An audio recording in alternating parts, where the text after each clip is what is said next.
নমস্কার, আমি শুভাশিস ব্যানার্জি। আমার সঙ্গে এই মুহূর্তে দেখছেন আওয়ার প্রোগ্রেস।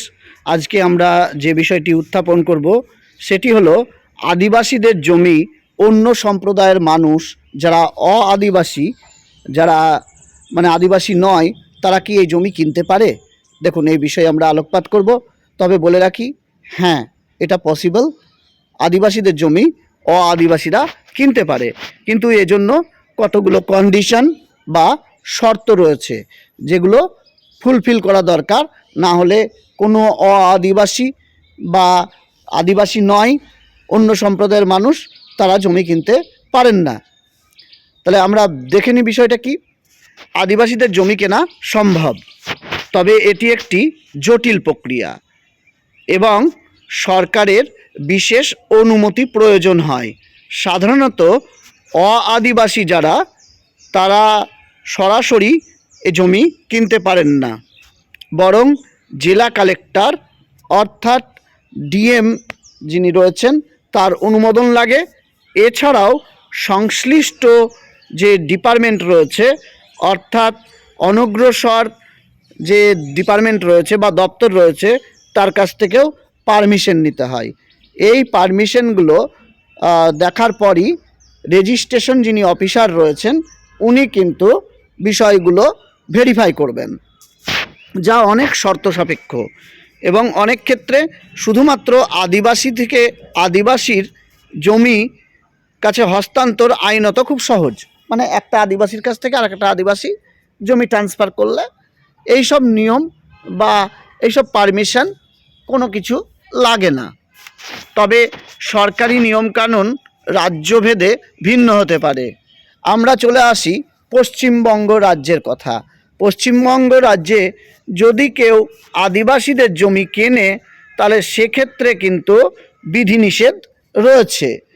এর কারণ হলো আদিবাসীদের জঙ্গলের যে অধিকার, তাদের যে ঐতিহ্যের অধিকার, এইগুলো রক্ষণাবেক্ষণের জন্যই এই বিধিনিষেধ। পশ্চিমবঙ্গের ক্ষেত্রে কি বলা হয়েছে আপনাদেরকে বলে দিই। সেটা হলো অনগ্রসর দপ্তর যিনি রয়েছেন, অনগ্রসর দপ্তরে আপনাকে বিশেষ পারমিশন নিতে হবে। সেই বিশেষ পারমিশন নেওয়ার পর বিএলআরও অফিসের কাছ থেকে একটা এনওসি নিতে হবে, অর্থাৎ নো অবজেকশন সার্টিফিকেট। তারপরে আপনি রেজিস্ট্রেশন অফিসারের কাছ থেকে আপনি ভেরিফাই করে জমিটা কিনতে পারেন। আর যে কোনো আদিবাসী জমিটা বিক্রি করতে পারে যদি তার কোনো মারণ রোগ হয়ে থাকে, অর্থাৎ ক্যান্সার বা অন্যান্য যে মারণ রোগ সেই সব যদি হয়ে থাকে, সেই ক্ষেত্রে রোগের চিকিৎসার জন্য যদি পয়সার দরকার হয়, টাকার দরকার হয়, তাহলে সে জমিটা বিক্রি করতে পারে। সেই জন্য একটা লিগ্যাল পেপার আপনাকে তৈরি করতে হবে যে তার এই রোগ হয়েছে, সেই চিকিৎসা করার জন্য জমিটা বিক্রি করছে। এই রকম যদি আপনি নিতে পারেন, তাহলে আপনি জমিটা কিনতে পারেন। আদিবাসী সম্প্রদায়কে শোষণ এবং তাদের জমি থেকে উচ্ছেদ হওয়া থেকে রক্ষা করার জন্য এই আইন করা হয়েছে। ঐতিহ্য ও সংস্কৃতি রক্ষা। জমি আদিবাসী সংস্কৃতির একটি গুরুত্বপূর্ণ অংশ, তাই এর নিয়ন্ত্রণ রক্ষা করা হয়। আদিবাসীরা বা অন্য সম্প্রদায়ের মানুষেরা কিভাবে কিনতে পারেন? যদি অনুমতি মেলে, অর্থাৎ পারমিশন মেলে, আদিবাসী মালিকের সম্মতি, জমি বিক্রেতা আদিবাসী যিনি মালিক আছেন উনি সম্পূর্ণ সম্মতি থাকতে হবে। যেটা আপনাকে বললাম, লিগ্যাল পেপারের উপর আপনাকে লিখে নিতে হবে যে উনি কেন জমি বিক্রি করছেন। উনি যদি সই করতে পারেন সে লিগ্যাল পেপারে ভালো, আর না পারলে তার যে টিপসইটাও আপনাকে নিতে হবে। আর কালেক্টরের অনুমোদন আপনাকে, অর্থাৎ ডিএম অফিসের অনুমোদন নিতে হবে। পাশাপাশি অনগ্রসর দপ্তর যেটা, তারও অনুমোদন লাগবে। আর বিএলআরও সাহেবের কাছে এনওসি আপনাকে নিতে হবে। এগুলো নেওয়ার পর উপযুক্ত সরকারি কর্তৃপক্ষের কাছে আবেদন করতে হয় এবং তাদের অনুমতি বাধ্যতামূলক। এখানে সরকারি কর্তৃপক্ষ বলতে আপনাকে বুঝিয়ে দিলাম আমি, ডিএমের তো অনুমোদন লাগছে, অনগ্রসর দপ্তরের অনুমোদন লাগছে, বিএলআরও সাহেবের এনওসি লাগছে, আর যিনি আদিবাসী বিক্রেতা উনার একটা লিগ্যাল পেপার করে নেবেন এনওসির ব্যাপারে, যে উনি কেন বিক্রি করতে চাইছেন এই বিষয়টা ওখানে লিখতে হবে। প্রকাশ্য একটা বিজ্ঞপ্তিও আপনাকে দিতে হবে। কালেক্টর জমি বিক্রির জন্য একটি বিজ্ঞপ্তি জারি করেন, যেখানে অন্য আদিবাসীদের সেই জমিতে কেনার সুযোগ দেওয়া হয়। যদি কোনো দেখা গেল আদিবাসী রয়েছে, তারা ওই জমি কিনতে চাইছে, তাহলে তারা কিন্তু আগে অগ্রাধিকার পাবে। যেমন আমাদের পশ্চিমবঙ্গের ক্ষেত্রে ভূমি সংস্কার আইনের 14C ধারা বলুন বা 14 গ ধারা বলুন, এইটাই হলো আদিবাসীদের জন্য অগ্রাধিকার। এইসব জমিগুলোই যদি কোনো আদিবাসী আগে কিনতে চায়, তাহলে কিন্তু সুযোগ তারা পাবে। এই জন্যই 14C ধারা বা 14 গ ধারা প্রযোজ্য কথাটা লেখা হয়।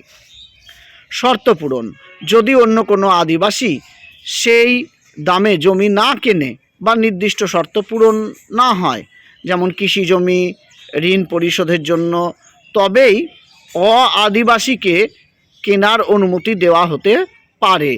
গুরুত্বপূর্ণ বিষয়, আইনের পরিবর্তনশীলতা। পশ্চিমবঙ্গ বা মহারাষ্ট্রের মতো বিভিন্ন রাজ্যে এই আইন ও নিয়ম ভিন্ন হতে পারে। বেনামি লেনদেন এড়িয়ে চলা: কোনো আদিবাসী ব্যক্তি কোনো আদিবাসীকে দিয়ে নিজের নামে জমি কিনলে তা বেআইনি বা বেনামি হতে পারে, লেনদেন বলে গণ্য হতে পারে। বিশেষজ্ঞের পরামর্শ: এই ধরনের লেনদেন করার আগে একজন স্থানীয় সম্পত্তি আইন বিশেষজ্ঞের পরামর্শ নেওয়া অপরিহার্য। তবে মনে রাখবেন, এখন কিন্তু খুব কঠোর আইন আদিবাসীদের জমি কেনার ক্ষেত্রে, তাই লিগ্যাল পেপারগুলো তৈরি করে তবেই জমি কিনবেন। আমরা অনেকেই এরকম না জেনে 14C ধারা প্রযোজ্য এরকম জমি কিনে বসে আছি, কিন্তু এই জন্য আমাদের পারমিশন নেওয়া বিশেষ প্রয়োজন ছিল, বা খবরের কাগজে এই জমি বিক্রি হচ্ছে বলে সেটাও দেওয়া উচিত ছিল, যাতে কোনো আদিবাসী এই জমির যে অগ্রাধিকার কেনার সেখান থেকে বঞ্চিত না হয়। এই বিষয়গুলো দেখা উচিত ছিল। তবে যারা এখন 14C ধারা প্রযোজ্য জমি অলরেডি কিনে ফেলেছেন, আদিবাসী যারা বাস করছেন, তারা এরকম বাস করুন, সেক্ষেত্রে কোনো অসুবিধা নেই। তবে এরকম যদি কখনো অভিযোগ আসে, তাহলে এই প্রশ্নগুলো কিন্তু বড় আকারে আপনার কাছে আসবে, তার তখন উত্তর আপনাকে তৈরি করে রাখতে হবে।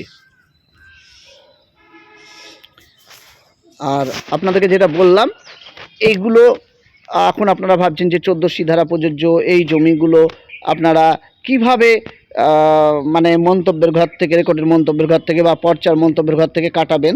দেখুন, এগুলো এখন কাটানো যাবে না।